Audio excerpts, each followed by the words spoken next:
so wonderful to be actually here face to face with everybody. So I'm Meredith Cummins, in case I haven't met you before. I have just taken over as the CEO of Neuroendocrine Cancer Australia. Simone has decided that it's time to go down another path, but she's still very much involved with Neuroendocrine Cancer Australia, being the co-founder, and she's also on the board of directors. So she's keeping a very close eye on what I do. So but they're big boots to fill, and we've got a fabulous team that we're working with now. So we have got some great speakers tonight, and I will actually introduce them individually when it comes to that. So I just thought I'd give you a bit of an update on what's happening with Neuroendocrine Cancer Australia. But first of all, I wanted to acknowledge the traditional custodians of the lands on which we're meeting from today and pay my respects to the elders past and present and those emerging. I extend my respect to the Aboriginal and Torres Strait Islanders who are present today. So, just talking about neuroendocrine cancers and some current statistics, and I've just actually updated it because we've just got some new statistics through from the Australian Institute of Health and Welfare. So the incidence of NETs is on the rise, and it's estimated to be about 17 per 100,000. And the current figures are 5,437 that are expected to be diagnosed in 2022. Previously it was 5,278, so it is gradually coming up. And there's more than ovarian, testicular, cervical and multiple myeloma and Hodgkin's lymphoma as far as the incidence of it. The 5-year survival of all NETs is 51%, and I don't mean to frighten anybody, but that's putting all of the different grades together. So when it's a high grade 1, then the chance of survival is less, but they've just put all the figures together. In the previous statistics, it was 48%. But the survival rate for breast cancer is currently 95%. So correct diagnosis, as most of you would know, can take up to 5 to 7 years due to the lack of awareness. Once a person is finally diagnosed, in over 60% of the cases, it's spread to other organs, and quite frequently it's the liver. And so it makes a cure through surgery less likely. NETs affects both men and women pretty much equally, from about 15 years of age. And at the current stats as well, we've got over 24,000 people living with NETs in Australia. Previously it was 22,000. So it is collectively, sort of with all the different parts that it can occur, it's the 7th most common cancer in Australia. So it's no longer a rare cancer, it's a less common cancer, but it's still very much people being unaware. So I'm just going to do some key highlights of what's been happening with Neuroendocrine Cancer Australia in 21 and 22, and it's been a bumper 2 years. First of all, we did the development of the first National NET Awareness and Action Plan, and that's for 2022 to 2027, which is preventing Australians from slipping through the net, and that was launched virtually on November 10, 2021. We're very much into going out to all the MPs across Australia, and we're really pushing the action plan to them so that we can get funding and get recognition and increase awareness of neuroendocrine tumour for the NETs community. We also convened the first National Theranostics Roundtable on October 28 in 2021, and there's been a report written, and we had a lot of the regulatory bodies attend that and a lot of specialists from around Australia, and there's very much a big push for the theranostic treatments to be advanced. It's going quite quickly for prostate, but still neuroendocrine, even though we've been doing it for over 20 years, it still hasn't quite got the same impact. We've also developed 2 new explainer infographic videos which go for about 5 minutes each, and they go through what is the neuroendocrine system, and then it goes through the hormones and everything as well. Recently we did Race for a Cure down in Launceston as a fundraiser, and to date we've got nearly $50,000 which was raised, and that was just a community racing night. And they had one of their horses that is now the ambassador for Neuroendocrine Cancer Australia and was wearing the rug, but we're hoping that we can actually roll it around Australia as Race for a Cure in the regional areas to start off with, and see if we can sort of get more money that way. But if you know anybody that's got a horse, then it's much easier to go to the regional centres if somebody's got a horse that they can be racing or have as the ambassador. We're also going to be involved in the AusNet Nurse-Led Shared Care Study, which is going to be launched in 2023. And that's been a funded study through MRFF, and it's going with Flinders University, Neuroendocrine Cancer Australia and PC4, which is a primary care group that does a lot of clinical trials. So we will have nurses who are going to be part of the nurse-led study, and we'll have one national one who is the Neuroendocrine Cancer Australia nurse, and then they're going to work with the nurses at the other major centres such as Royal Brisbane, and then we'll be reaching out to GPs and regional specialists and nurses so that everybody's included in the care plan for every patient, and the patient is paramount. As soon as the care plan is managed and organised, then we will be talking to the patient to make sure that everything is closed as far as the loop goes. Some other highlights are that we collaborated with Cancer Australia and the Cancer Council Victoria to write the first national optimal care pathway, which will be officially launched hopefully second half of 2022, if not early 2023. So it's a fabulous document that's about 72 pages long. I was actually seconded to be part of the writing, and we had a fabulous expert group around Australia who were overseeing it and had input into it. And it has a quick reference guide for GPs so that they know the time frames of when investigations need to be done, who to refer to. So it's a really good guide, and there's also a consumer guide as well, so that you can see what's a reasonable time frame for things to be done as far as investigations, referrals, and what should be done. We've educated over 2,200 GPs and nurses through the modules, which we've got the flyer out there. So if your GP hasn't done it, go and get a flyer and wave it in front of them so that we can gain awareness that way. But that's an amazing amount of clinicians to be doing it, and normally sort of over a 3-year period they expect about maximum 1,000 GPs. So we've got nearly 2,000 GPs, 1,700 and 500 nurses who have done it. And we're also continuing to recruit to the National Neuroendocrine Tumour Registry, which is the Planet Registry, which we're rolling out across Australia. And you can just see the stats down the bottom just as far as the numbers and things. And we also look at the states as to who's... we were going to call it State of the Nation and have a bit of a race about it, but we're working our way through that. So, yeah. And the Living with NETs program as well, we've just, we did 2 pilot programs last year, and we launched the official program 2 weeks ago, and we had 28 people register for that. So that will be rolled out every twice a year so that patients can enrol, and it's a very interactive, it's online, and we go through what are NETs, treatments, investigations, navigating the system, exercise, diet, fatigue management, and just a lot of the Cancer Council processes as far as financial assistance and other help that you can have to have a good life. So our speakers, we've got Dr. Mark Nalder who's a medical oncologist, and he is our first presenter, and he is currently a medical oncologist at Royal Brisbane and Women's Hospital. He's also in private practice at Northwest Private Hospital in Everton Park. He has a strong interest in neuroendocrine tumours and is regularly involved in the neuroendocrine MDT, or multidisciplinary team, just in case the acronyms get a little bit confusing, at Royal Brisbane and Women's Hospital. He has a strong research interest, currently undertaking a PhD through the University of Queensland, and has previously published the results of PRRT lutein therapy in patients with neuroendocrine tumours in Australia. So I'd like you to welcome Dr. Mark Nalder. Okay, thanks Meredith. Thanks for inviting me. As I say, my name's Mark Nalder. I'm a medical oncologist currently working at Royal Brisbane, as well as privately at Everton Park. So thank you Meredith and the Neuroendocrine Society of Australia for inviting me to speak this evening. I've been working at the Royal Brisbane now for just over 2 years and have had the very pleasant experience of working with Dr. Love and Dr. Pattison in the neuroendocrine MDT at the Royal in association with Dr. Matthew Burge and Dr. David Wild, who are also medical oncologists with a NET interest.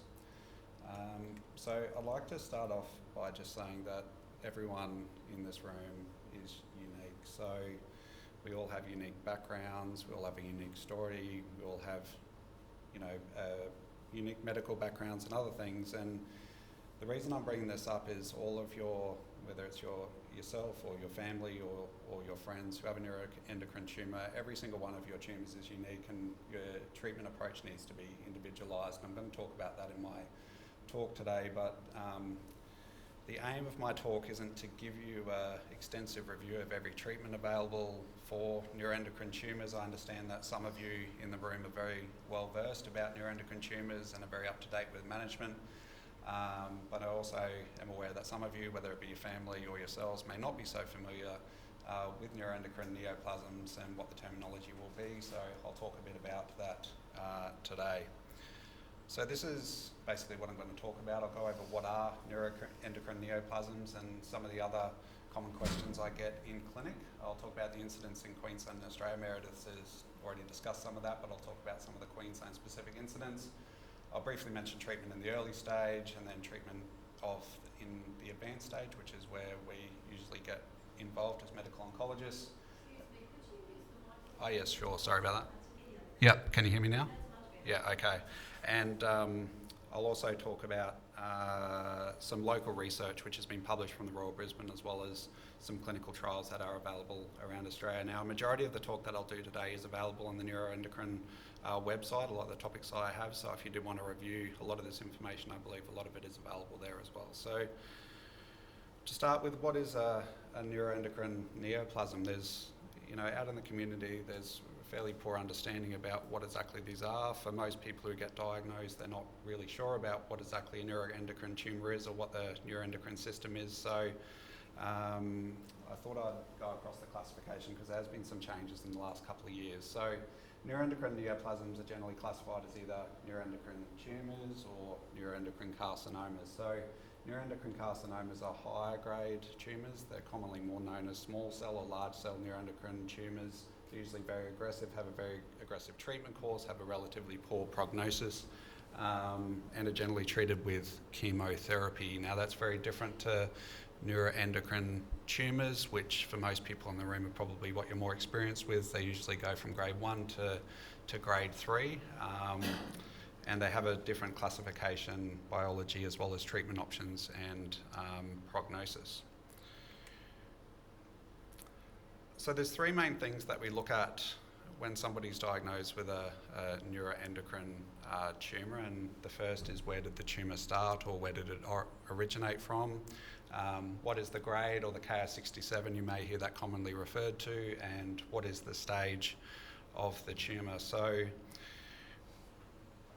neuroendocrine tumours can originate from any neuroendocrine cell in the body. So your neuroendocrine system is essentially the interface between your central nervous system or your peripheral nervous system, which is all your nerves, your brain, your spinal cord, and all your nerves sent out to the rest of your body, and your hormonal or your endocrine system. So your endocrine system creates certain hormones or other cells which help regulate certain functions in your body. So that can be from how fast your bowel moves, so some patients get diarrhea, to some patients presenting with tumours that secrete insulin and having issues with low blood sugar. So that explains some of the variation that we see with diagnosis with neuroendocrine tumours, and may explain why many of you may have presented with different symptoms. So I was mentioning the grade, or the KR67 before, so this is a good table that kind of explains how we look at most neuroendocrine tumours. So this was updated a couple of years ago from the World Health Organization and the European Neuroendocrine Tumour Society. So as I mentioned before, neuroendocrine carcinomas, they're those poorly differentiated, so that means they look very abnormal under the microscope. They're dividing very, very quickly. They have a KR67 usually above 20%, and we generally will treat these often with chemotherapy. They usually present at a later stage. Neuroendocrine tumours, however, we usually break up into grade 1, grade 2 and grade 3. And that's primarily based on what the pathologist sees when he looks down the microscope. So grade 1 tumours are those tumours that are well differentiated. That means they simply look less abnormal. They have a low proliferation rate. So what that means is the cells are dividing quite slowly and they have what we call a Ki67 of less than 3%. Grade 2 neuroendocrine tumours are those that are dividing a little bit more quicker.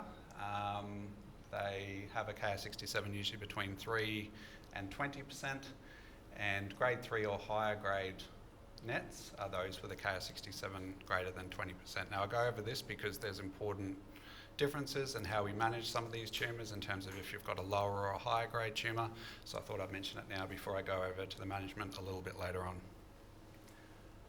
You may hear about staging. This won't be new to many of you in the room. Essentially how we stage neuroendocrine tumours. I'm not talking about pheochromocytomas or paragangliomas, which have their own staging system, but in general, pancreatic or gastrointestinal neuroendocrine tumours have this staging system. Stage 1 is very small or very thin tumours where they're not involved, where none of the lymph nodes are involved. They're usually managed by surgery, and as medical oncologists, we don't usually see patients with these tumours.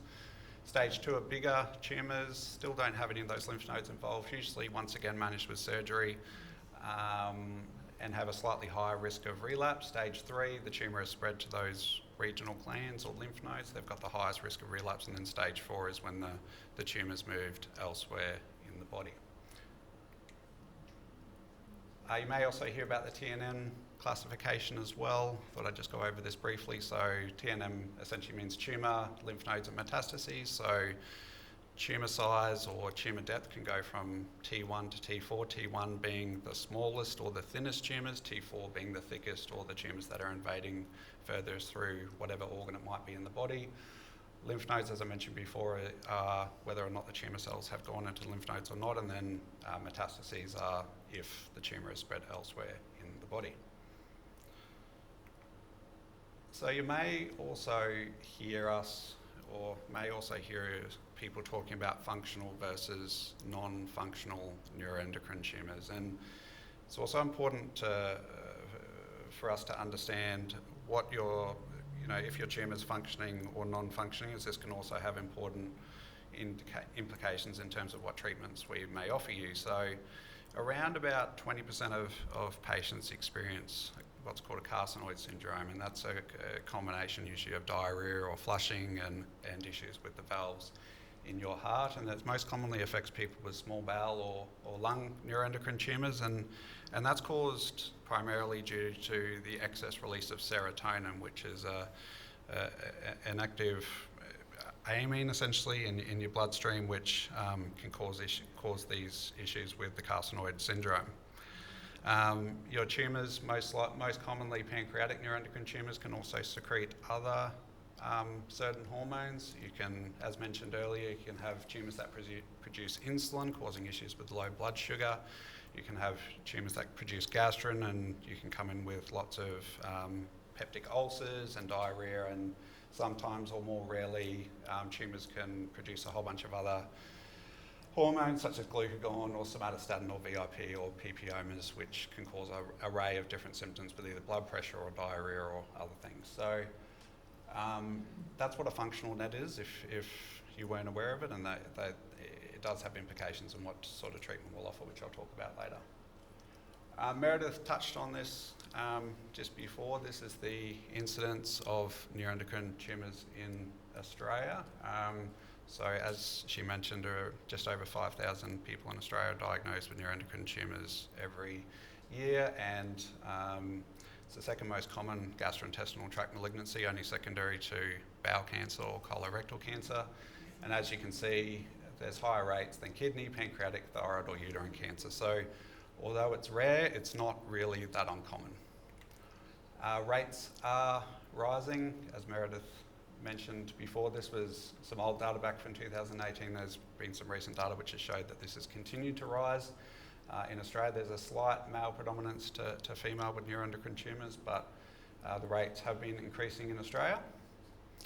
But what about in Queensland? So this was some data from a couple of years ago. So incidence is rising in Queensland. The rate per 100,000 is less than the rest of Australia. That may be due to how we record data, but certainly our rates are around 7 or 8 per 100,000. In terms of where the neuroendocrine tumours are coming from, this is Queensland data. So most commonly, the most common place is actually from the appendix. This is picked up incidentally, usually during patients presenting with an appendicitis. Around 25% of patients in Queensland presenting are diagnosed with appendiceal neuroendocrine tumours. Around 20% are diagnosed with small intestinal neuroendocrine tumours. Around 20% have lung, and the rest are a combination of pancreas, rectum, and other areas in the body. So what about the rest of the world? So we know that rates are increasing in Australia. This is some data from overseas. So this is from the SEER database in America. As you can see, the rates of neuroendocrine tumours are significantly increasing. Their rate per 100,000 was in 2012, was also sitting around 7. They're due to update this data set, but I imagine now that rate would continue to rise. And in the United Kingdom, they published some data a few years ago showing also rates are continuing to rise. So why are neuroendocrine tumours continuing to increase? So there's probably a number of different reasons. There was probably a true increase in the number of NETs, or number of cancers that patients are experiencing. Much like most other cancers in Australia, the incidence is rising. There has been some changes in the pathological classification of neuroendocrine tumours, which has probably led to more cancers that previously may not have been diagnosed as neuroendocrine tumours now being diagnosed as them. There's also been a significant increase in people getting colonoscopies and endoscopies, as well as CT scans and PET scans over the last few years, where these tumours are probably being picked up incidentally where previously they may not. So I'd say that's probably also a large proponent, but certainly there also is an increase in neuroendocrine tumours in Australia and across the world. So despite increased incidence, survival is improving. So I know Meredith mentioned some data before from the Australian setting. This is a Queensland study, or an epidemiological study we had in Queensland. This is excluding patients with higher grade NECs, so that probably explains the survival. But as you can see, in around 1995, the survival was 70%, whereas in 2006 to 2015, 5-year survival is around 93%, and that's probably a combination of early detection as well as improvement in systemic treatments, which we have. So I'll move on now to talk very, very briefly about the management of early stage or localised NETs. It's one slide only because the management is very, very simple. So really it's surgery. So patients with stage 1 to stage 3 disease, which I mentioned earlier, it's really your treatment is usually surgery. If you're not eligible for surgery, then we can talk about treatments that help slow the cancer down. But generally speaking, stage 1 to stage 3 is usually where surgeons get involved. We sometimes also use surgery in some situations in stage 4 disease, where we're trying to, if a tumour is causing issues, so sometimes we will arrange for liver ablations or liver resections, or sometimes if a rectal tumour is causing a lot of obstructive symptoms or obstructing the bowel, we may suggest that it's resected. But generally speaking, surgery is typically done in stage 1 to stage 3 disease. Except in some cases where there's very limited liver disease, where sometimes we'll recommend a resection, but that should always be discussed in an MDT environment with a surgeon present. So what about the management of advanced or metastatic disease? So I'll start this by saying the management of advanced NETs really is a team approach. So we work with our neuroendocrine coordinators, as well as having a neuroendocrine MDT at the Royal Brisbane. So often, a lot of the time, there's no one straightforward answer to the best treatment that we have. So we have these neuroendocrine MDTs to discuss what we feel is the optimal treatment pathway for a patient. And it's very difficult to tell just off, simple history or simple pathology report what might be the best management for you. So we discuss patients in these meetings to discuss what the best management might be. So there's a few different options which we have. Somatostatin analogues, which many of you will be familiar in the room, we have a few different indications. So the first is the treatment of carcinoid syndrome, or for functional neuroendocrine tumours. In some cases, we'll combine this with things like high-dose proton pump inhibitors for certain functional NETs. or we'll combine it with other treatments with an endocrinologist such as Dr. Love if they've got a functional insulinoma or something like that as well. The second reason is for prevention of a carcinoid crisis. Sometimes during surgeries you have an elevated risk of a carcinoid crisis, which is where your blood pressure can become dangerously low. Or during PRT, which Dr. Pattison will talk about soon, sometimes we'll give short-acting SSA to help reduce the chance of a carcinoid crisis. And then the third reason is there have been some trials which have shown that SSAs do have an anti-proliferative effect, and what that means is that other than reducing the symptoms relating to having neuroendocrine tumours, they're actually seeing some evidence that it slows down the progression of the cancer as well. Chemotherapy, so unfortunately or fortunately, chemotherapy often has a limited role in the treatment of neuroendocrine tumours. We primarily use it in progressive or higher grade pancreatic neuroendocrine tumours after failure of other treatments such as somatostatin analogues or lutate. A commonly used treatment we have is called Captem, which is an oral tablet. But these drugs do have side effects such as redness or peeling of the hands and the feet, diarrhoea, and can have issues with your blood counts as well. We sometimes use chemotherapy in conjunction with lutate to help increase the effectiveness and the durability of the lutate treatment, but we'll generally discuss that in our neuroendocrine meeting, as I mentioned earlier. Targeted molecular therapies, some of you may be aware of these as well. So sunitinib and everolimus are PBS reimbursed in Australia for the treatment of metastatic or advanced pancreatic neuroendocrine tumours. These drugs really work by targeting a mechanism that your cancer cells can either have to create new blood vessels, or it can interfere with their replication cycle. I won't get into the ins and outs of it, but that's how they work. There have been some other studies which have shown that these drugs do have activity in some nets outside the pancreas, but they're not PBS reimbursed and can be very expensive. They do have unique side effects and can be tough to tolerate. That's why sometimes we recommend other treatments such as somatostatin analogues or lutate prior to considering, these treatments as well as chemotherapy. But these should be discussed with your treating medical oncologist. So moving on to lutate, and Dr. Pattison will talk probably a bit more in detail about this. So really it's primarily indicated in the treatment of metastatic nets, particularly small bowel nets that have progressed on SSAs. I won't mention too much about the ins and outs of it, as Dr. Pattison will probably talk about it soon. We have published some data last year looking at the outcomes in Queensland. So this was 123 patients who received lutate between 2010 and 2017 for the first time. What we found was the median overall survival was around 60 months, and patients generally responded for quite a period of time, so nearly 3 years without needing another form of treatment again. There's been some other published research in the last 2 years at the Royal Brisbane, which either myself or Dr. Wild, Dr. Burge or Dr. Love, Dr. Pattison have been involved in. These are some of the publications which we've had. We've looked at retreatment outcomes after lutate, showing that there is a response in a proportion of patients. Patients with lung nets do respond to lutate in some situations. I won't go through all of these as I want to quickly go over these bottom two studies which have been published. But myself and Dr. Wild have been involved in some updated guidelines for the management of neuroendocrine tumours, which are about to be released by COSA. And I'll just briefly talk about these two papers down the bottom, because I think they bring up some important points about living with nets. So the first one here was a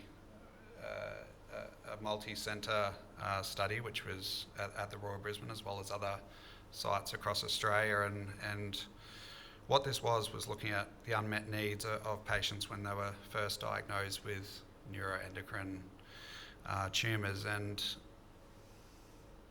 what wouldn't be surprising to a lot of people in the room was around 65% of people who filled out these surveys found that they had an unmet or a high level need that they felt wasn't being met during the first few months of their diagnosis. And predominantly this was fatigue, lack of energy, but also concerns about fear of the cancer spreading, or what happens if my cancer doesn't respond to the treatment that you're providing, concerns about patients' families or their friends, or how they're going to manage, with their loved one having a neuroendocrine tumour, and then also uncertainty about the future. So all these emotions are very, very common in relation to neuroendocrine tumours, and I bring up this study because at least the people I see in clinic, these are very, very common things that can come up, and certainly the Neuroendocrine Society does have some guidelines about how you can manage fatigue or financial toxicity, or even speaking with families about your diagnosis.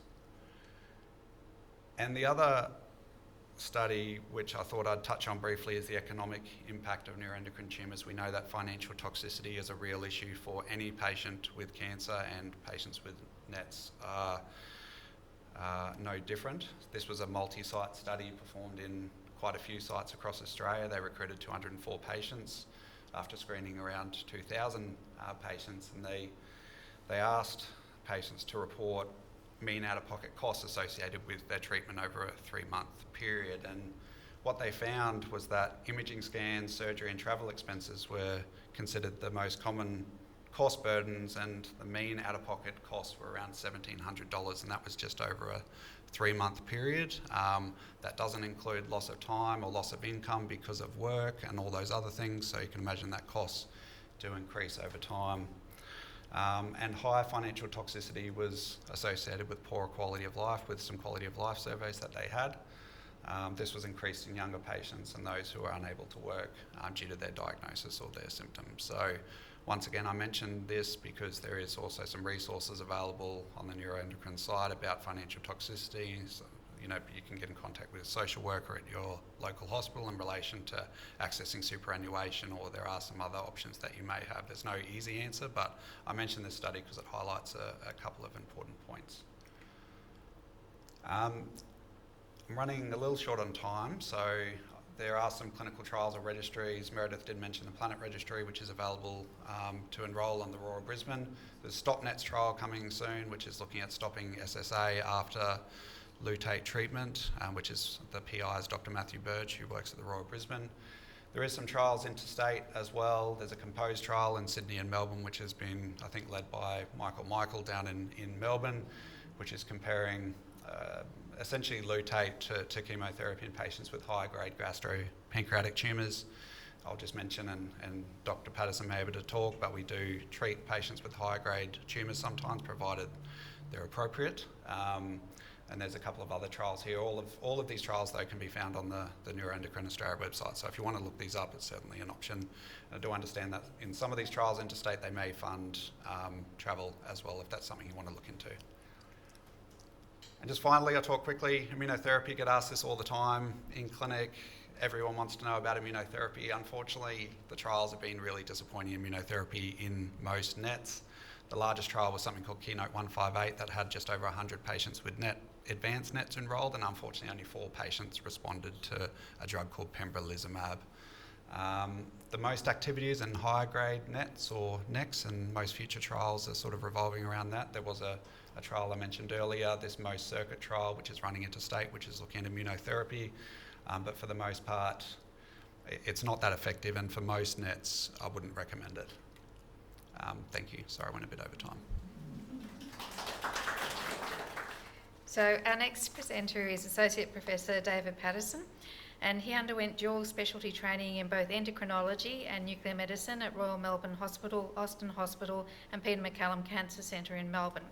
He was appointed as staff specialist at Peter MacCallum Cancer Centre at the completion of his training, and moved to Royal Brisbane and Women's Hospital in 2016, where he's currently the Deputy Director of Department of Nuclear Medicine and Specialised PET Services, Nuclear Medicine Lead for the Royal Brisbane and Women's Hospital Radionuclide Therapy Service, and supervises postgraduate students at the University of Queensland. His research interests are at the intersection of nuclear medicine and endocrinology, neuroendocrine tumours and thyroid cancer and prostate cancer theranostics. He's been a chief investigator on several large competitive grants for theranostics, and was the course convener in the inaugural AA NMS theranostics course held in Brisbane in August 22, of which we had several nurses attend and they said it was possibly one of the best conferences or workshops that they've ever been to. So thank you so much. Great. Well, thanks Meredith for that kind introduction and the opportunity to speak, and certainly a big welcome and congratulations on your new role with Neuroendocrine Cancer Australia. So I'll be giving a nuclear medicine update tonight, and this is just a rough overview of the things I'll try to cover. So I'll talk a little bit about neuroendocrine tumour imaging with the different PET scans that we use, and some of the reasons why and when we use them. I'll talk also about peptide receptor radionuclide therapy, such as when we treat patients with this treatment, what are some of the side effects, and just how is the treatment administered. And then there were some questions that Meredith had conveyed about what is sort of the next generation of treatments or nuclear medicine treatments. So I'll talk about some of these at the end of the talk. So in terms of theranostics, what is this? Really, it's the prediction of the response to therapy using a diagnostic test, and so that's where the theranostics comes from. And it's really a key element of personalised medicine, where you can take an imaging compound, such as, say this is an example, which is sort of targeted to a particular target in the body, and then we can image and see where a particular tumour is if it's expressing that target. And then with our clever radiochemists, we can then switch the radioactive isotope from being an imaging agent to one that will deliver its energy through radioactive decay, generally just within a millimetre or two within the body, so it can deliver a treatment effect to that tumour. And then we can use our imaging scans to follow up and see if there's been a response there, or if the target's improving or going away. But then importantly, we can then use this to guide the treatment. So if the tumour comes back and we see more uptake on the scan again, you can then go back and administer that therapy. So it's quite a useful kind of paradigm or a model for treating people with neuroendocrine cancers or tumours. But then importantly, and almost most importantly I think, if on that initial scan the target isn't being expressed, then you can avoid what would be a futile therapy. So you avoid a futile therapy that wouldn't work because the target's not expressed, and then that gives that patient the opportunity to try something else that's more likely to be effective up front. So it's a good way of using both the imaging and the treatment to personalise treatments, as Mark has alluded to earlier. I won't go over this slide. Mark's already covered that, just in terms of where the neuroendocrine tumours can arise within the body. And just a slide just covering this concept of ongoing technological advancement. As we see with our smartphones and computers and everything else, there's really rapid change in technology, and that same technological advance has been occurring certainly across the medical field, and particularly in the specialty of nuclear medicine, which is heavily technologically driven. We can see, I'll just go back just briefly, but our traditional scans were these gamma camera scans, which were very kind of non-specific, and they'd been used really since the 1960s and 1970s, in neuroendocrine tumours more since the 80s. But then we developed what's called SPECT, which means you can get a three-dimensional representation of where that target is in the body, but it's still a bit hard to see, and a lot of people use the anagram for nuclear medicine. They call it unclear medicine, because traditionally it was quite difficult to see these pictures. But then we had SPECT-CT, which is more recently, probably in the last 20 years, so you could see where it is overlaid over a CT scan. And then more recently with PET-CT, which has two elements. It's much higher resolution, and that's because just this radioactive compound that's being used, instead of indium, which we don't really use anymore, we had this PET tracer, gallium-68 or isotope, and this is actually the same patient, just imaged a few days apart, but you could see much more detail with the PET scan compared to that older style of technology. And just as a guide to introduce you to this concept of what these compounds look like, it's just down the bottom here. So there's a target which is expressed on a tumour cell, and in this case it's the somatostatin receptor, which is what we use for neuroendocrine tumours, and that's kind of like a little antenna on the cells that's reasonably specific to neuroendocrine tumours.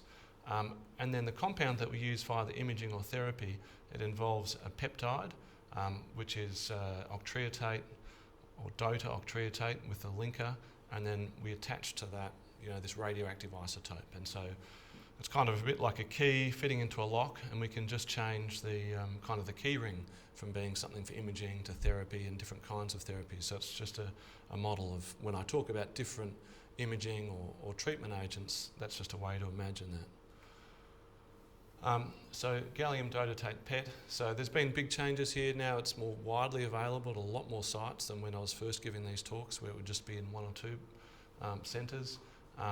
And now that there is actually a Medicare rebate, which has been a big change, and Neuroendocrine Cancer Australia has been involved in the lobbying to implement and affect that change, which helps ease the burden somewhat on patients, as Mark's also talked about, for the cost of paying for imaging scans. But the main way that it can be used is for staging. So this is someone who might have a neuroendocrine tumour, and you want to find if it's spread elsewhere in the body, so you can determine whether surgery would be a useful treatment or not. Can be used in localisation, so people particularly with functional or hormone secreting neuroendocrine tumours, sometimes it can be quite difficult to find these on a CT scan, for example, and so our PET scans can help there. Theranostic, as we've talked about, seeing whether that target's expressed on all the tumour sites and whether lutate will be effective. And then also for restaging, we do the scan after we've given the treatment to see if it's had an effect and to see if there's been a response. There's several different agents that we can use for neuroendocrine tumours. We can use something called F-DOPA, which is a kind of PET scan which is used for a particular kind of thyroid cancer, medullary thyroid cancer, and it can also be used for patients who have got pheochromocytomas or paragangliomas, and Amanda will probably talk a little bit more about that. We have MIBG, which is a compound used in again, pheos and paragangliomas. We've talked about these gallium-labelled somatostatin receptor targeting agents for imaging and therapy. We can do some scans for insulinomas with another receptor, GLP-1. And we use also, FDG is a scan which is used to see, it's a marker of sort of tumour aggressiveness when we use that. So FDG, several studies have shown that the more FDG uptake generally in tumours, it tends to mean that the tumour is a bit more aggressive, and this is just one of several studies that have shown that. And so it is important to be able to ascertain if there is FDG uptake or not. It doesn't always mean that's the case. There are some particular specific types of tumours that can be FDG avid but not necessarily mean that it is more aggressive, so there are some caveats there. But often with the small bowel nets or the pancreatic nets, it's something that we look at. And when do we do this? We do this sometimes when we're thinking about giving people lutate, and just to make sure that we're able to target all those sites of disease is probably one of the key reasons. And that's if the tumour is sort of higher grade, or if we're seeing spots on a CT scan that aren't taking up the dotatate. And sometimes we can do it to sort of determine the treatment based on if there's one site which is particularly FDG avid, that biopsying that might be able to help determine the most appropriate treatment. And so sometimes we see with patients, and this is a patient who had this scan, but you could see that there is a different appearance at different parts of the tumour. Sometimes you can have more FDG uptake and less of the GATATE uptake, and at other tumours it can be quite converse. So having the combination of the scans can be helpful to guide the treatment. In this particular patient, it made a huge difference in being able to treat their patient and target particular metastases that were making a lot of insulin, and that really resolved all of those symptoms in that particular case. And this is a concept that Mark's already talked about how you've got the different tumour grades, so grade 1, grade 2 and grade 3, this is sort of a way of classifying or understanding that within the patient through imaging, so that we see on these dotatate PET scans, they tend to be more avid in patients with lower grade tumours, and they tend to have less FDG uptake. And when people get up to those higher grade tumours, like the grade 3 tumours, they tend to have predominantly or more FDG uptake and less of the dotatate uptake. And this is relevant to be able to, just looking at a scan, have an idea about those different distributions of the disease, because it's not necessarily all the same in the one patient. And then knowing that that can potentially guide the treatment accordingly, depending on the outcome of those two scans. Now I'm going to talk a little bit about peptide receptor radionuclide therapy, and this is just a schematic that here you can see, imagine the lutetium bound to octreotate.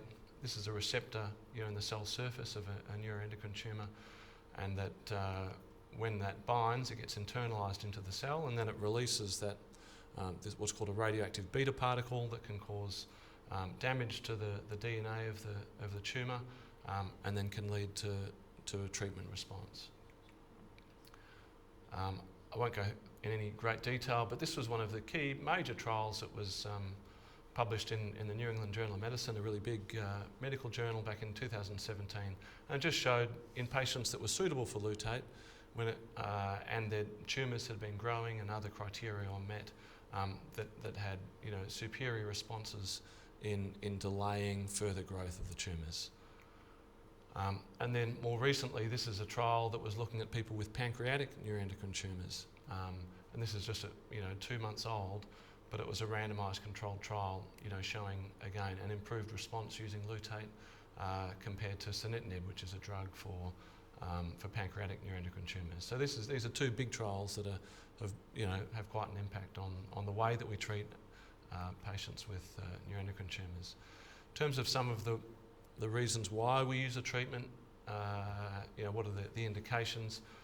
There's a lot of detail here in the slide, but the main thing is we either use it in patients who've got a neuroendocrine tumour with uncontrolled symptoms. So particularly those tumours that are producing a lot of hormones.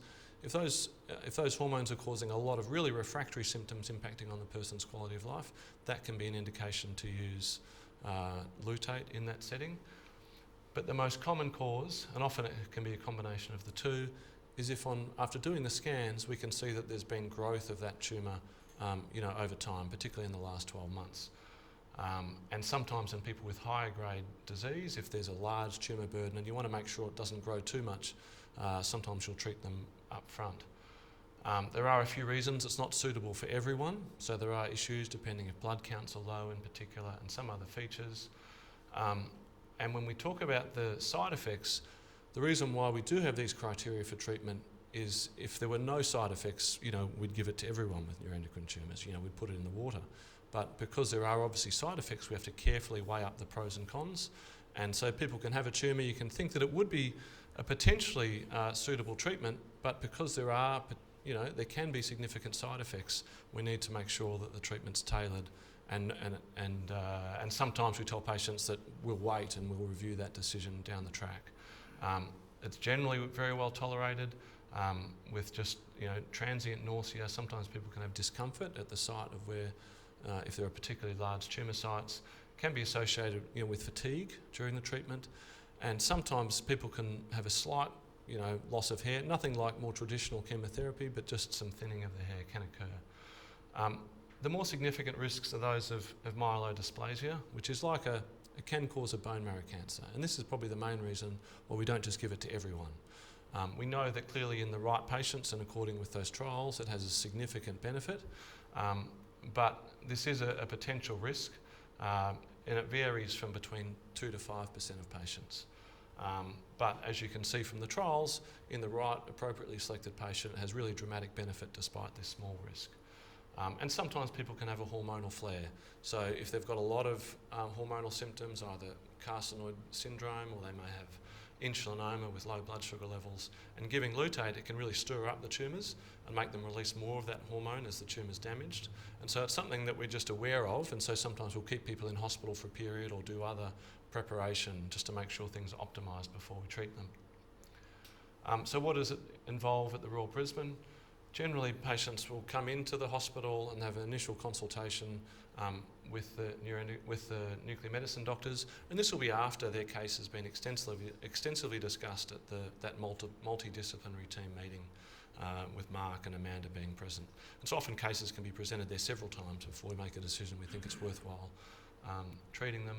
At that point, we review the imaging, we discuss what those indications, side effects, and often patients need to withhold. If they're on something like lanreotide or octreotide, often that is withheld for about 4 weeks, 3 to 4 weeks before the treatment. The treatment's given, there's 4 cycles, and they're administered about 8 weeks apart.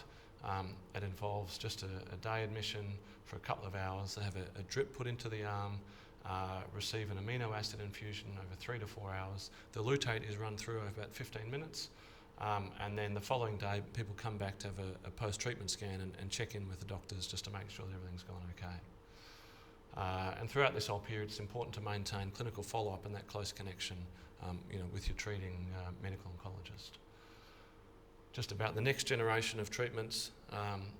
And so the first one I'll talk about is somatostatin receptor antagonists. So as opposed to lutate, it's an agonist, this sort of binds to the receptors, and then it blocks them and gets internalised. These are promising new theranostic agents.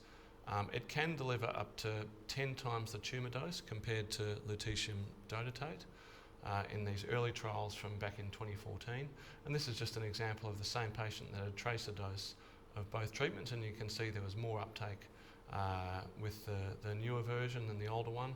But this is all part of scientific development. Things can look good early, but they don't necessarily proceed smoothly. And so we really do still await the outcome of this trial, which has been many years in the making. And sometimes these treatments, they may have more uptake in the tumour, but can also have more uptake in normal tissues. So we really do need to see the outcome of that trial before we get too excited. But it's certainly promising. There's another area of research which is looking at this Evans blue albumin binding. Now we know that lutate is quickly removed from the circulation. Once it's been infused, by the time the patient has sort of gone to the toilet and left the department, about 2/3 of that lutate has already gone into the toilet. And there's only about 1/3 which is then retained and more available to bind to the tumour. Now that's fine, that's just the nature of the treatment. But people have researched this compound, this Evans blue motif, and when with a different variation of the lutate, it extends that half-life. Basically it stays in the blood quite a bit longer. And so what this shows is that you can get significant higher uptake in tumours. It does also show in preliminary studies you get more uptake and more radiation dose to the blood, which is a bit of a concern. But they've shown with lower doses of the treatment, generally giving about half the dose of what you give of lutate, they actually had quite promising results in these early trials. But clearly larger trials are needed. And where would this fit in? To be honest, because we can just choose the dose that we administer the patient to get that required dosimetry, its main value will be from a cost perspective, and particularly in low resource settings where you might be able to, it might cost half the price to treat patients, and that could be significant. But we do need to be mindful of that risk of higher blood toxicity. But that's just an update. There's recent research on this just in the last year or so, and there'll be further trials coming to look at that. But it's just an area of research. There's a lot of interest in, alpha therapies as a nuclear medicine treatment. So when we talk about lutate, that emits what's called a beta particle, and that travels just a few millimetres within tissue before delivering that radiation. These alpha particles have a very high energy deposition, and they travel a very short path length. So it's very, very targeted just across a couple of cells rather than a few millimetres. As a rough comparison, these alpha particle emitters, they'll deliver about 1,000 times the energy, and they'll deliver that energy in about 1/1000th of the distance from the cell that it's deposited. So really it's a dramatic increase in treatment. It's very, very targeted. But of course, we need to do these trials because it may have really significant side effects as well. You're delivering a lot of energy, and so particularly with neuroendocrine tumours, there may be issues relating to, pituitary dysfunction, because there are normal tissues that secrete, that have the somatostatin receptors, such as the pituitary gland, the adrenal gland. So this really needs to be worked out thoroughly before it goes into mainstream use. But it's certainly a very interesting area of research. There's been a lot of talk, and people might have heard of something called actinium-225. This is the first compound that's been used, but there are some limitations with that. It's got quite a long half-life, so much longer half-life than the compounds that it's attached to.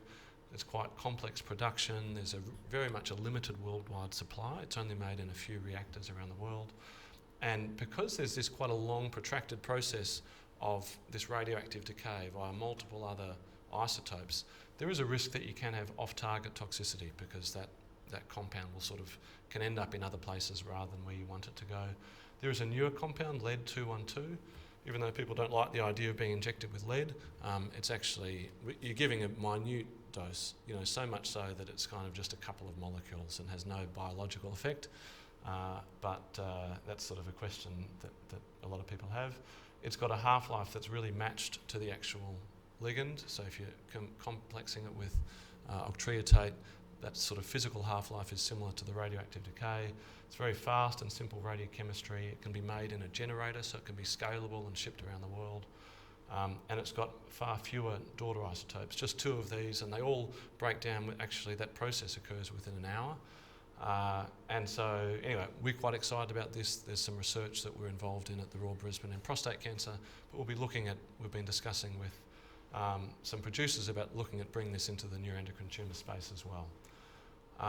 And so one of the compounds which has been used overseas is lead dotamtate. Sounds like dotatate, just a little bit different. And just recently published, I think it was actually just published about a month or 2 ago, is the first dose escalation study. So it's a small study in just 20 patients where the first 10 patients received just increasing doses to try to find what the ideal dose would be to give to patients. Then the final 10 patients received that highest dose of the treatment. It was well tolerated. There was just nausea, fatigue and some hair loss. There were no serious adverse events recorded, but again, this is just within a very short period. There's no long-term follow-up. And 8 of 10 of the patients, so 80%, received an objective radiologic response, which means on the CT scans you could see that those tumours had shrunk.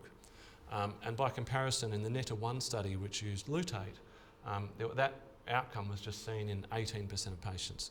Now, this is very early data because they may not be all the same type of patients and different patients can respond differently.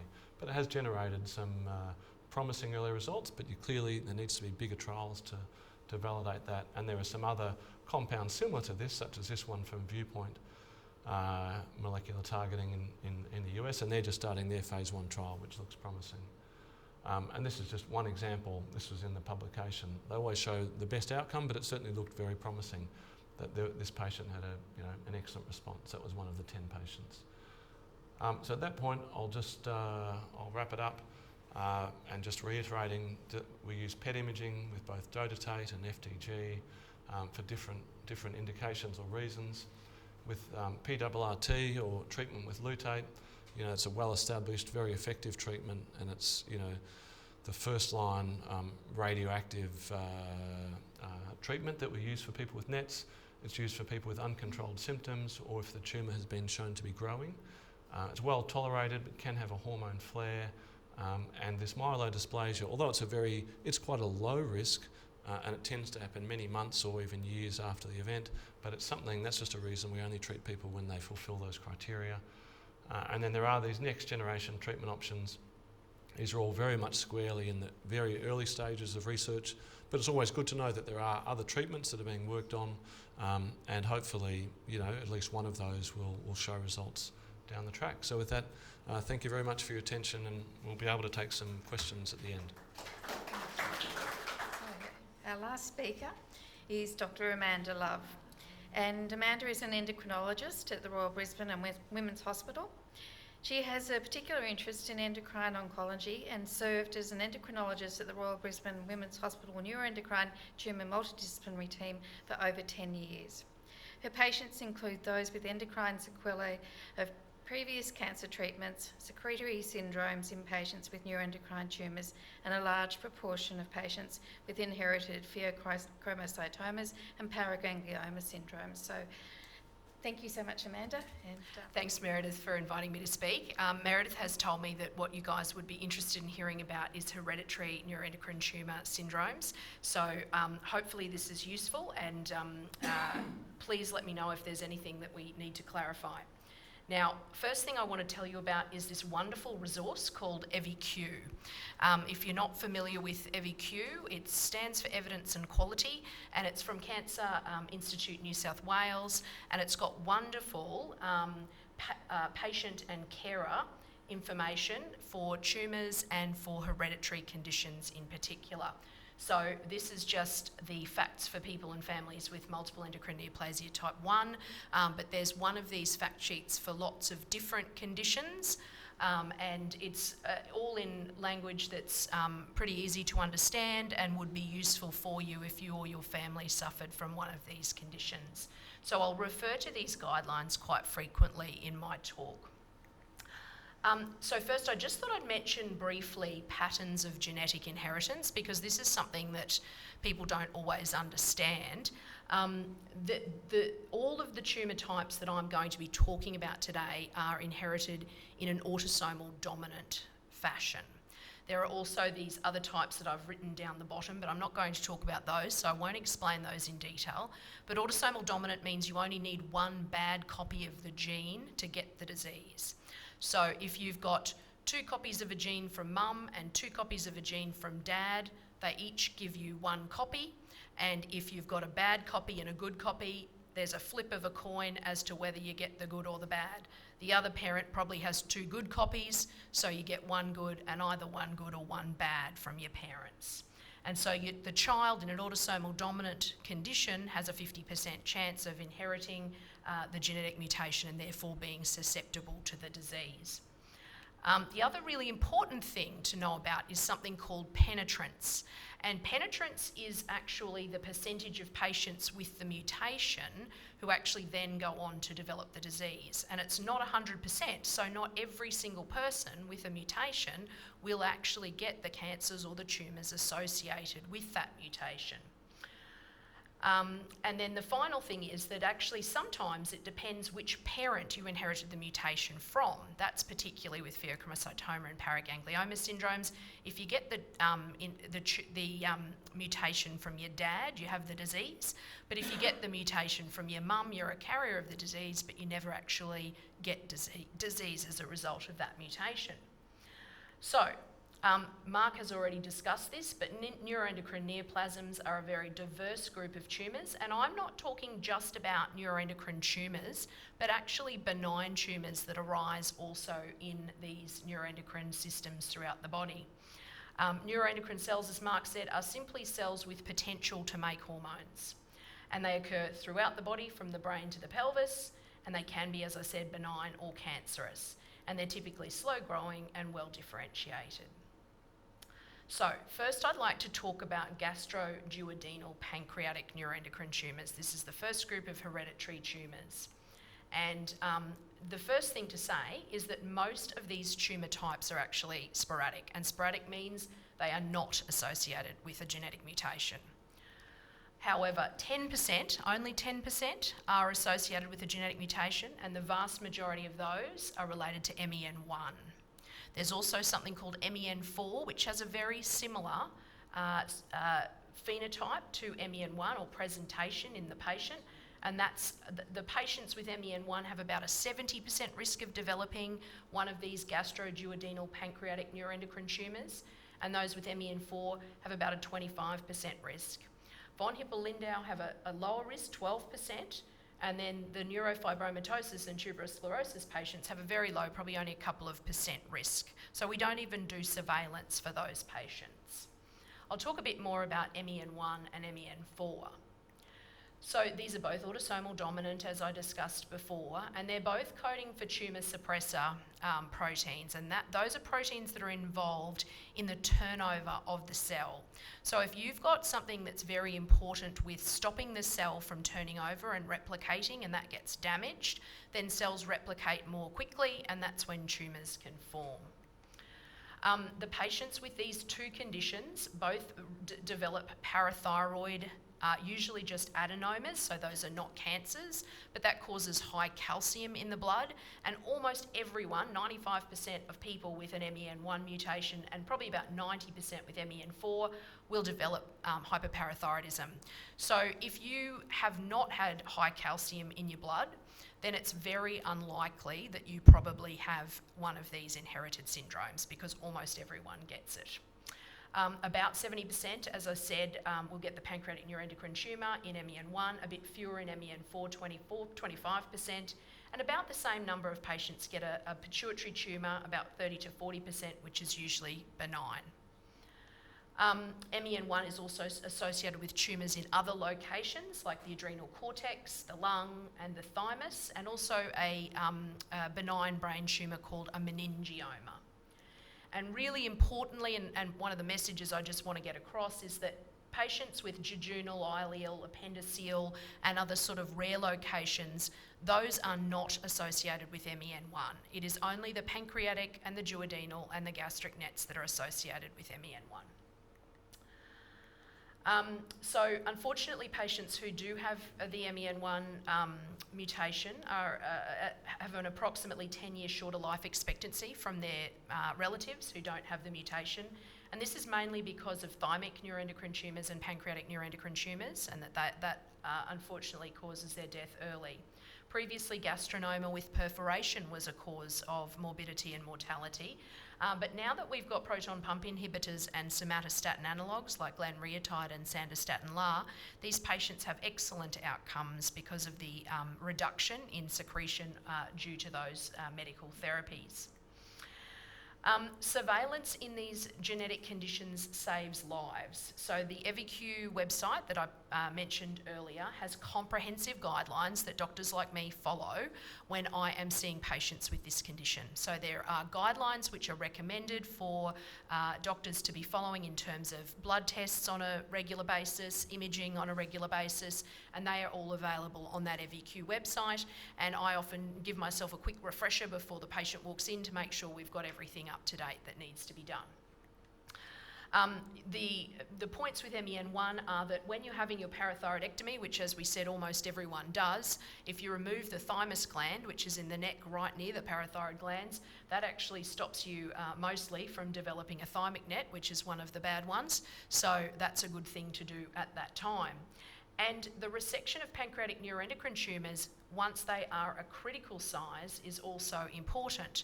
Keep in mind that unlike people who don't have a genetic mutation, these people may have been under surveillance by a paediatric endocrinologist and then by an adult endocrinologist like me since they were quite young. And so because you're under surveillance and having lots of scans and blood tests and various things all the time, we often detect these tumours when they're very small. You don't want to live without your pancreas if you don't have to, because your pancreas is pretty important. So when you've got a pancreatic neuroendocrine tumour in the setting of MEN1, you have to be a little bit careful about not just going in and operating on it immediately. It's common for patients with MEN1 to have more than one pancreatic neuroendocrine tumour. They might have multiple. Total pancreatectomy, which is also called a Whipple's procedure, causes really quite significant morbidity. And by morbidity, that means bad stuff happening to you. And one really bad thing is that you need insulin, and you usually need 4 or 5 injections of insulin daily for the rest of your life. You also need to take Creon, which is a replacement for the enzymes that your pancreas normally makes. And so, if you can manage without having surgery to the pancreas for a period of time, it's a good thing. The location of the tumour within the pancreas dictates what type of surgery is needed, and if it's in the tail of the pancreas, you can usually do more conservative surgery, but if it's in the head of the pancreas, the surgeon has no choice but to do a total pancreatectomy. There's good evidence, as both Mark and David have said, for the use of somatostatin analogues for tumour control in metastatic disease, but there's really no robust evidence in patients with MEN1 who have a localised pancreatic neuroendocrine tumour that being on these agents, lanreotide and sandostatin LAR, actually have any benefit in terms of slowing down the growth of that localised disease. So there's 2 big studies which have looked at pancreatic neuroendocrine tumours which were less than 2 centimetres in MEN1. There's a Dutch study and a French study, both of them with quite long follow-up periods and a reasonable number of patients. And what they discovered was that actually 60 to 70% of pancreatic neuroendocrine tumours less than 2 centimetres don't grow at all. The remaining 30 to 40% grow with an annual rate of only 0.5 millimetre to 1.6 millimetres, so very small rates of growth over time, and that liver metastases from tumours of less than 2 centimetres is quite small, 3 or 4% in the 2 studies. And when they actually compared the patients that they just watched and waited to see if the tumour was growing and those who they actually operated on straight away, there was no difference in their liver metastases or their overall survival in those two groups. So really the feeling is that if the tumour's more than 3 centimetres, which we monitor to see when that happens, then surgery probably should occur at that stage. If the tumour's 2 to 3 centimetres, they should be considered for surgery, and if the tumour's less than 2 centimetres, they should be observed. Now this is if the tumour is not making any hormone. If the tumour was making hormone, you might consider surgical removal at a smaller stage because, as both David and Mark have discussed, if you're making too much insulin and you're having low blood sugars all the time, that's very bad for you. So you may want to resect something smaller if it's making a hormone that's causing you trouble. So obviously we've already talked, the other speakers have talked about metastatic disease and options there, but really somatostatin analogues are first line and lutate is second line, and we talk about that in the MDT all the time. I'm just going to go on now quickly and talk about pheochromocytoma and paraganglioma. I'm not sure if too many people in the audience have these tumours or are aware of them, but these are actually the most genetically inherited tumours. So these tumours are arising from the paraganglia, and the paraganglia actually come from embryonic nerve tissue, but they're not nerves themselves. They're just located near blood vessels and nerves, and they talk to those things, either through hormones or through what we call chemoreceptors. If they're in the tummy, the abdomen, they usually make hormones, adrenaline and noradrenaline, which can give you very high blood pressure. So these patients will often present with very high blood pressure. If these are located in the base of skull, neck or chest, often they don't make any hormones, so we can't detect them on blood tests. We need to look for them on scans. A pheochromocytoma is just a paraganglioma that's actually arising from the adrenal gland as opposed to one of these other paraganglia throughout the body. So genetics, as I said, pheochromocytoma and paraganglioma is the cancer most strongly affected by genetics, and 70% of cases are related to mutations. 30% approximately are germline, which means they're in the DNA and you can give them to your children. But the vast majority, more, 46%, are actually in the tumour only, and they can't be passed on. But it's obvious that inherited mutations and mutations in general are very important for this tumour type. When I was going through medical school before 2000, we had this rule of 10s, 10% malignant, 10% familial, 10% extra-adrenal. And the reason they didn't understand how many of these were familial was because all we knew about back then were the associated syndromes that come with these types of tumours. And those 3 syndromes are MEN2, neurofibromatosis 1 and VHL. And I might just go through those just to point out that those aren't just pheochromocytomas, but they're associated with other cancers and tumour types as well. So medullary thyroid cancer is extremely common, 100% by 10 years old in these highest risk mutations, but even in the moderate risk mutations, 90% lifetime risk.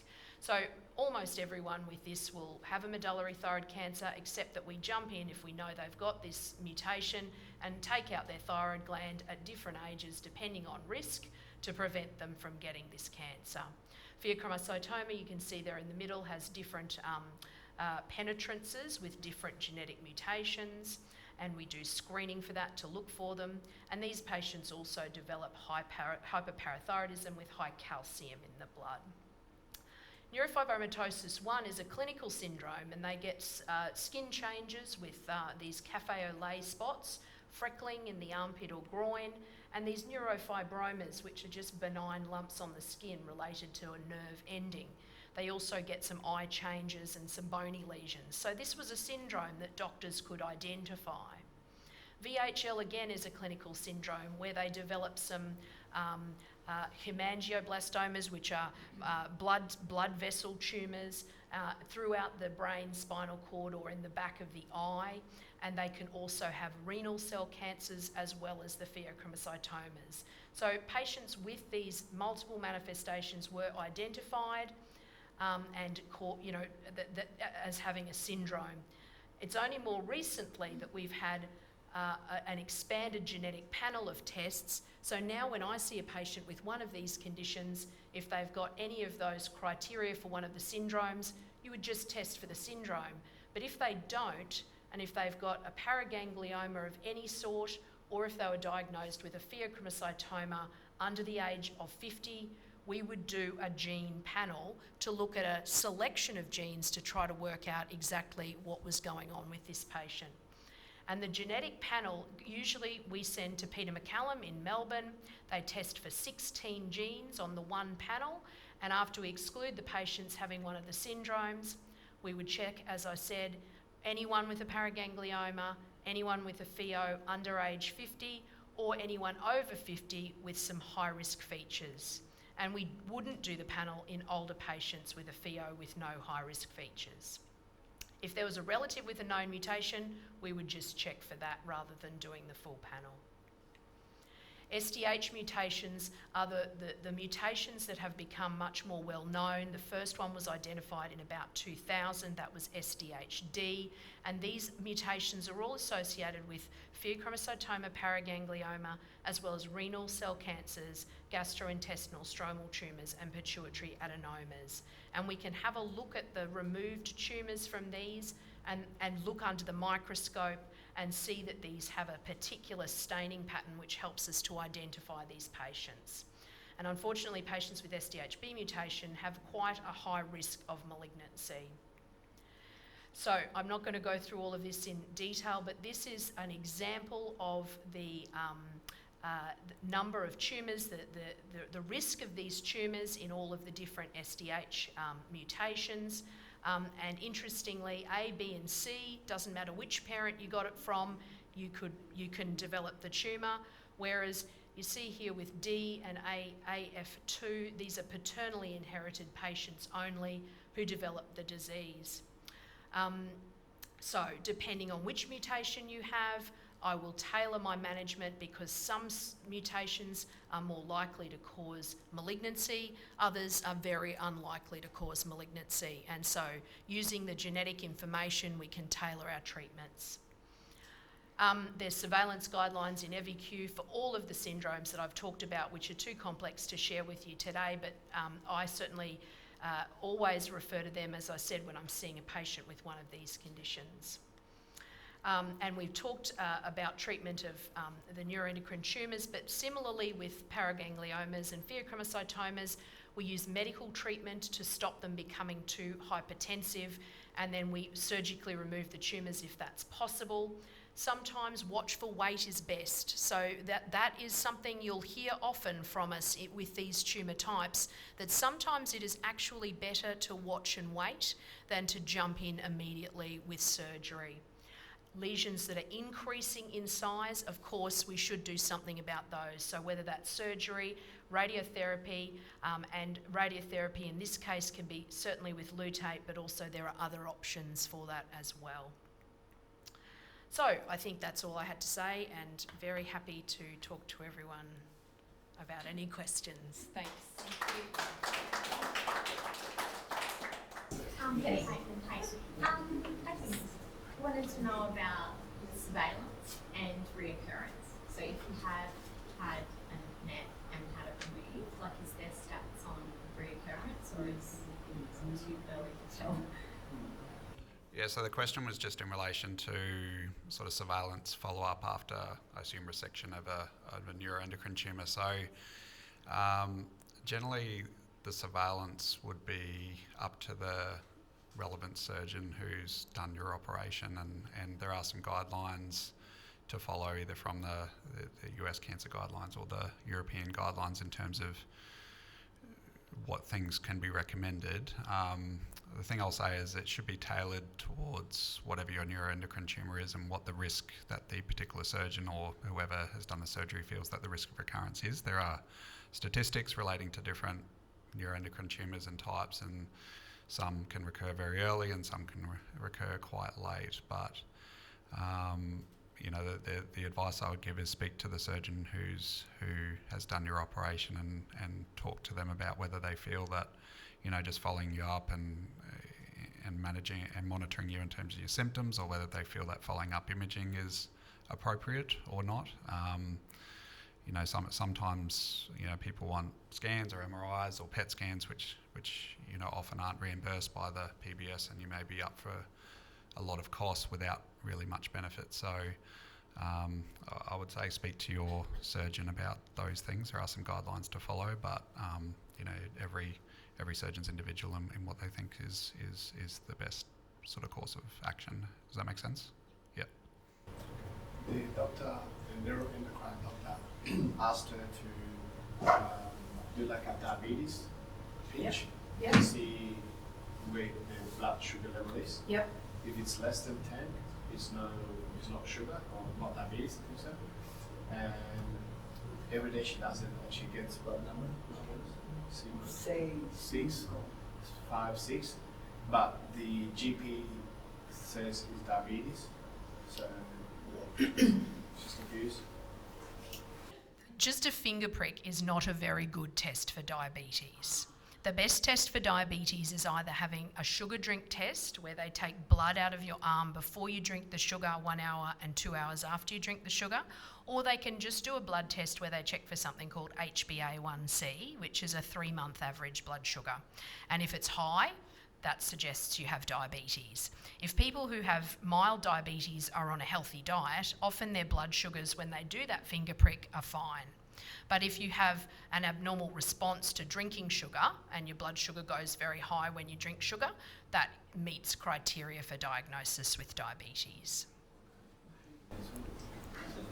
Can I just, when you're talking about genetic panel screening? Yes. How much does that cost? It's about $600 for the Peter Mac panel at this stage. If you go through Genetic Health Queensland and you meet the criteria that I've discussed, you don't pay anything, because Genetic Health Queensland is all funded. So in patients at the Royal Brisbane Hospital, I would refer them to Genetic Health Queensland and they would get testing done that way.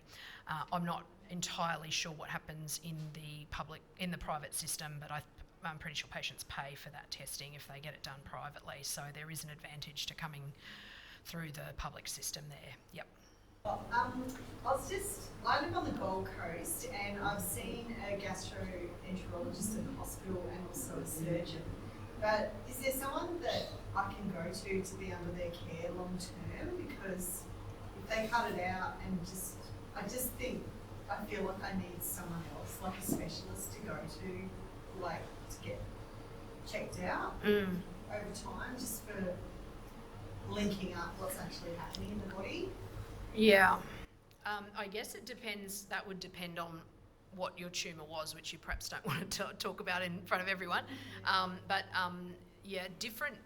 Because this is part of the thing with these tumours, because they're so diverse, because they come from different areas of the body.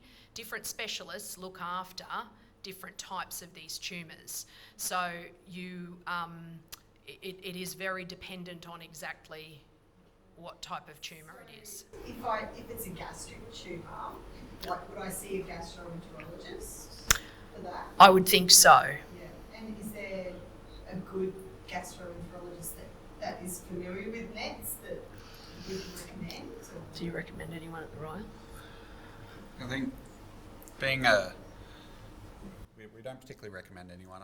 Being a fairly rare cancer type, there's not that many subspecialists in different areas, and as Dr. Love was alluding to, they can arise from any area in the body, so you end up with thoracic surgeons who may remove neuroendocrine tumours, or gastroenterologists or general surgeons, and that they all have potential guidelines that they can follow, but there's no one particular that we necessarily recommend, though. Maybe something to look at in the future, but no one in particular. We have got on our website NET specialists who have been doctors that have approached us because they want to be acknowledged as a NET specialist. We have got a criteria that they need to meet, but that does help. But if you wanted to make contact with us, we can always sort of work in with the local nurses and everything and just see what's available and help you do that. Yes. Those trials that you mentioned were going on, how long how long is the average or the normal time before you have the doses right and have everything, all the side effects logged and You're talking figured out about clinical and- trials. Yeah, Yeah. like the drugs and that, like the one with red and that. I mean, there's the new things coming. I heard that there's a trial going on in the States for Pattison. You want to get like an injection. Labradorite you're talking about? Sorry? Which? The 28-day injection. Labradorite. Yeah. Yeah. I heard that there was a study going on in the US about having a pill when it's Yeah. Yeah, I mean, I guess starting off with the trials I was talking about, it's really difficult to know, and so it depends on a variety of factors as to how that trial is progressing. You know, normally, it might be, perhaps 5 years for some of them, like the NECA 1 study, but others, like one of the ones I pointed out, people were talking about that trial that had started in 2014 and it's still not finished. One of the ones I mentioned. So it really depends. That's where it's just unpredictable. You don't know what those issues that might arise. You can't really give an exact figure on that. You would anticipate probably within about 5 years, for sort of some more updates on that lead study to be a bit more conservative. But then that's when it's all finally finished. But hopefully there'll be trials starting up using it in Australia within the next potentially in the next 1 to 2 years. It might be starting, so people who need it or fulfil criteria might be able to access trials sort of in the next 2 years, but it would be unlikely to be sort of finished and more widely available outside of those trials for probably 5 years, you'd think.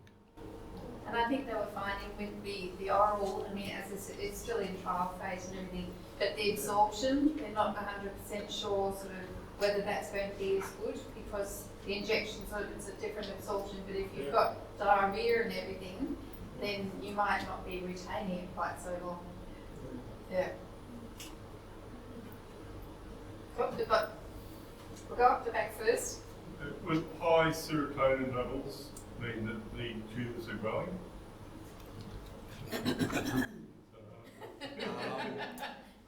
Joint answer? Look, I assume you're talking about like chromogranin A or urinary serotonin levels and things. Not necessarily. Those tests we use often as an adjunct to other things like nuclear medicine tests and things. Sometimes we use chromogranin as a marker in association with what's happening with the patient in terms of their symptoms, and also what's happening in terms of any imaging they've had at FDG or dotatate PETs, but we don't.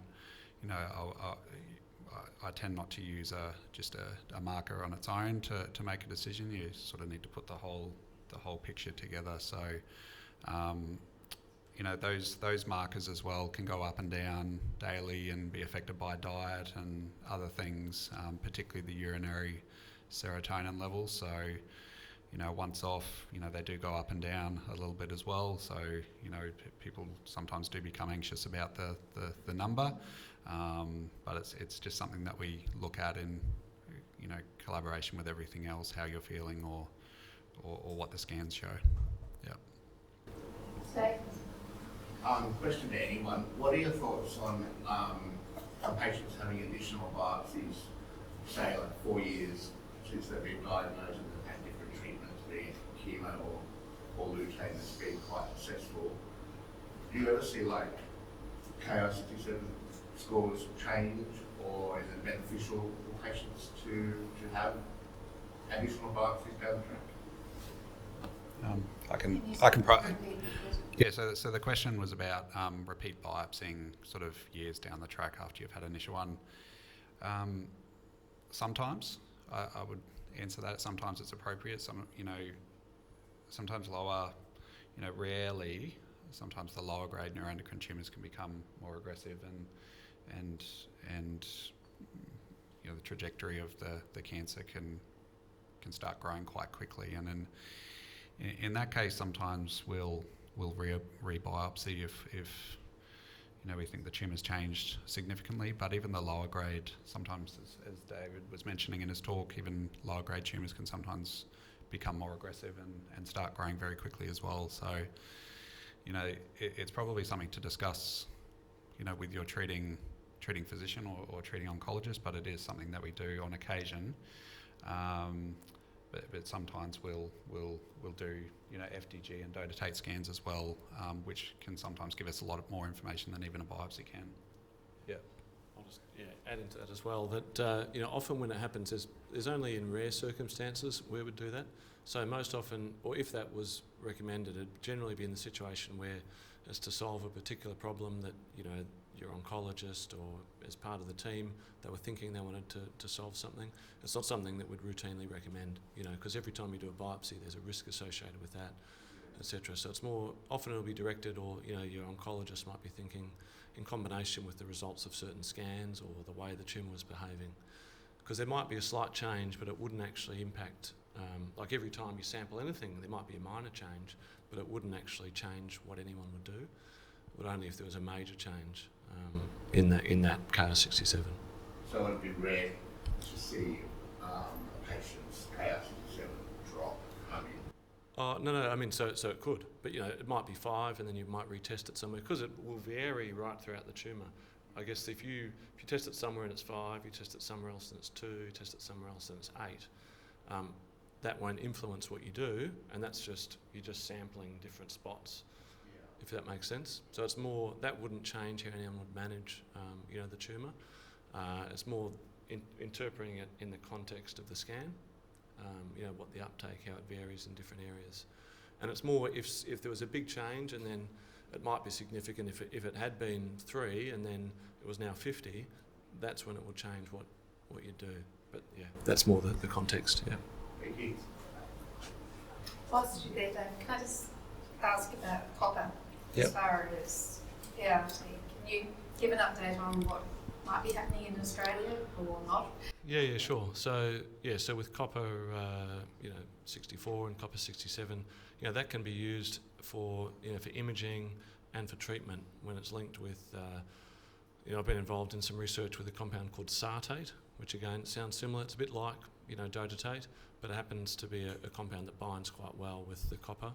And so the benefit of using copper is that it's got a longer half-life for the imaging component, so it means that can be useful either to try to work out what like a precise dosimetry could be for the tumour, but then also in some certain circumstances it can be useful because the uptake might clear out from the liver, and so it might just leave small tumour spots behind that you wouldn't see with the other PET scans. So there's some ways that it may be beneficial.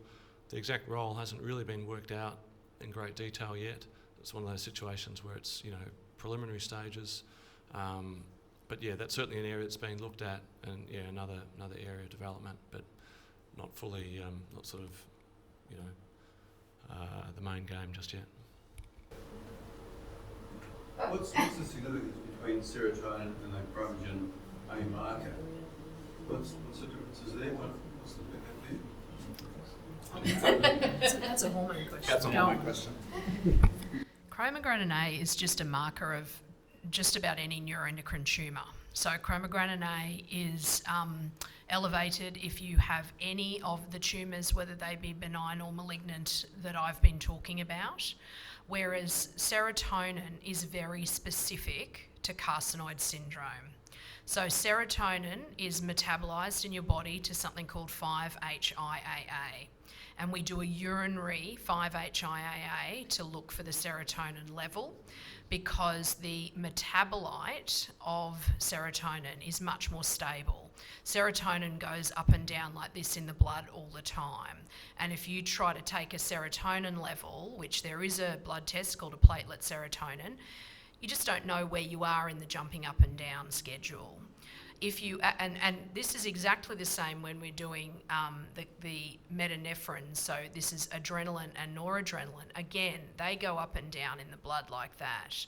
So instead of measuring them, we measure what the body makes out of them, because that stays stable for a lot longer and you get a much more meaningful level. So when your doctor asks you to do a urinary 5-HIAA, that's a measure of the metabolite of serotonin.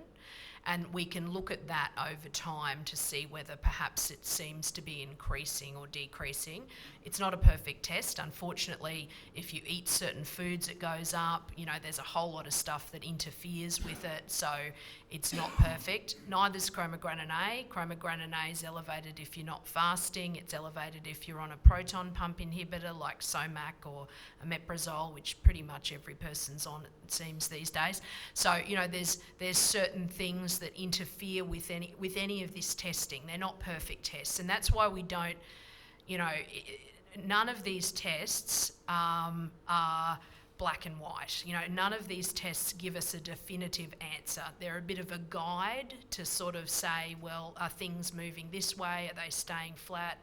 You know, are they improving after we've given a treatment?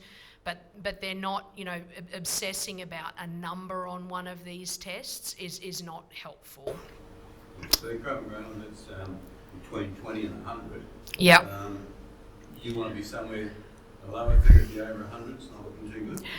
Honestly, I have patients who have metastatic neuroendocrine tumours whose chromogranin is within the normal range, and that normal range is between 20 and 100. That anywhere in that is considered normal, okay? So it is only a good tumour marker if it is elevated, and it is only useful if we see, gosh, okay, as the scan gets worse, so does the chromogranin, and as the scan gets better after treatment, so does the chromogranin. But not every patient has that experience. So you know, careful use of the chromogranin A, I think, is important. And if it's within the normal range the whole time, despite your tumour doing whatever it's doing, stop measuring it, because it's not useful. That's not your fault, that's your doctor's fault. You know what I mean? Yeah. Can I just, sorry, can I just ask one, and what's the testing for Cushing's with NECs? So the screening test for Cushing's are 3. We can do a 24-hour urine collection for urinary free cortisol. We also do something called a dexamethasone suppression test, where we give you a tablet of dexamethasone at night time and then take the blood test the next morning. And the third one are midnight salivary cortisols, which are they're not particularly great, I don't think so, but the other 2 definitely we use. The diagnosis of Cushing's is very challenging all the time, and if you're having thoughts about Cushing's syndrome, you need to see an endocrinologist, because it's quite difficult. Yeah, it's not, again, a lot of things about endocrinology are not black and white. There's no, oh, you've definitely got it or you definitely haven't. There's a massive grey zone, and you need someone who's expert in the area to look at it closely. Does immunosuppressant drugs make it more of a breeding ground for them to grow, and does a higher immune system help it to sort of stay stable? You answer the immune question.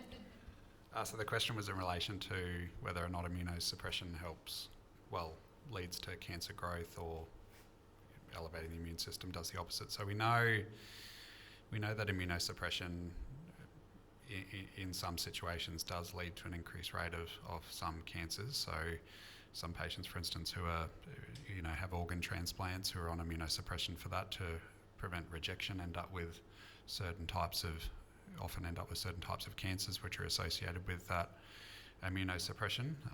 So in a way, yes, particularly, other patients, if they're rheumatoid arthritis on long-term methotrexate or other immunosuppressants for different autoimmune conditions, do end up with higher rates of malignancies. We know that, just because your immune system does have a role in terms of the detection and resolution of abnormal cells in your body. So if you suppress your immune system, then that system doesn't work as well, but the risk is relatively small. I guess in terms of boosting your immune system, I don't know what particularly you're meaning by that. Do you mean immunotherapy or? Yeah, well, specifically an integrative doctor told me to take Ribrax, which helps your immune system, I think. But on immune suppressant drugs, I think it contradicts each other, and I've read that you know, if you have rheumatoid arthritis, you shouldn't go near that drug. So I was just sort of I don't know the drug. knowing if it's worth going down. Yeah, I don't really, you know, I don't really know of too many medications that will, you know, have got a lot of evidence of boosting your immune system, so to speak, but, you know, that might be something to discuss with your integrative doctor, but couldn't really comment. I don't know of any particular trials about it, but yeah. Okay, well, I'd like to get everybody to thank David, Amanda, and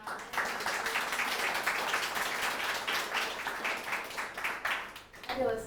And thank you all so much for coming along. And I just wanted to thank ITM and Ixon, who are both companies who have supported this night as far as the hiring of the room and everything. So yeah, we want to get back doing these again, and we hope to sort of do them every 2 years, going around Australia. So yeah, thank you so much for coming along and supporting it.